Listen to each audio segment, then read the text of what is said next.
বিকালের নাস্তা বানাতে চলে আসলাম ঝাল পাকোড়া। মেহমান আসলে এই ঝাল পাকোড়াটাই বেশি করে আমি বিশেষ করে বানাই, কারণ মানুষ এইটি খেতে বেশি পছন্দ করে। মিষ্টি জিনিস কেউ খেতে চায় না, সবাই বলে ডায়াবেটিস। তাই এই নাস্তাটা বানালে কেউ বলে না যে খাবো না।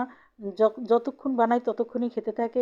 এর ভিতরে আমার ভাই এসেছিল, আমি উপস্থিত মতো তাড়াতাড়ি করে এটা বানিয়ে দিয়েছিলাম। খুব পছন্দ করেছে, বলে আপা তোমার নাস্তাটি এত মজা, পাকোড়া খুবই ভালো লাগতেছে, তুমি যতক্ষণ বানাবে আমি অতক্ষণ খাবো।